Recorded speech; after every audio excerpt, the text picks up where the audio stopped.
Catherine Bernardo at Mayor Mark Alcala, kumpirmadong engaged na. Maingay ang bali-balita ng mga lumalabas ngayon tungkol kina Catherine at Mayor Mark na kung saan marami na ang naghihinala na engaged na raw ang dalawa.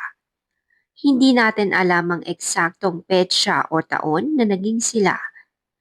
Pero sigurado tayo ngayong taon lang mas umingay ang ugong-ugong tungkol sa kanilang relasyon na pinatotohanan na ngayon ng mga litrato ni Catherine at Mayor Mark na magkasama in public. Kalaki pa nga ito ng caption ni Catherine sa kanyang IG post na, "In awe of seeing a glimpse of these sacred moments, Kath, Bhutan has such a gentle way of understanding happiness. The kind you find when you slow down, when you stay present in the people beside you, and in the little things that feel easy and real. You know, that portrait of you in the Chimilakhang Temple is my favorite, a place rich with stories of pure devotion, where couples come to seek blessings for protection, for everlasting love, for a bond that weathers every season.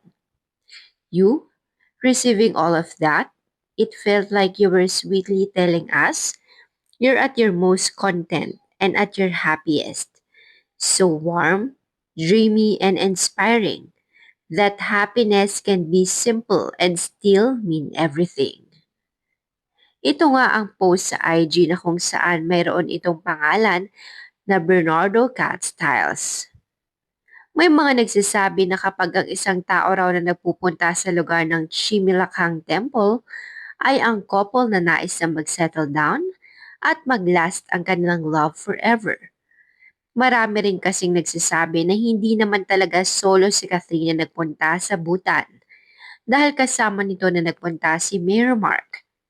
Dagdagan pa ng litrato ni Catherine sa salon noon na may suot na hinihinalang engagement ring. Kaya ngayon, marami na ang kumakalat na balita na kinukumpirmang engaged na nga talaga si Catherine at Mayor Mark.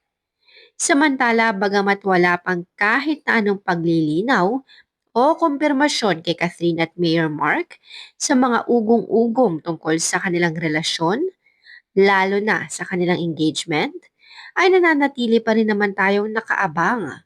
Kaya naman, hintayin na lamang natin ang update o confirmation o maaaring statement na manggagaling mismo kay Catherine tungkol sa mga balita sa kanila ni Mayor Mark. Kaya naman, manatiling nakasubscribe sa channel na ito.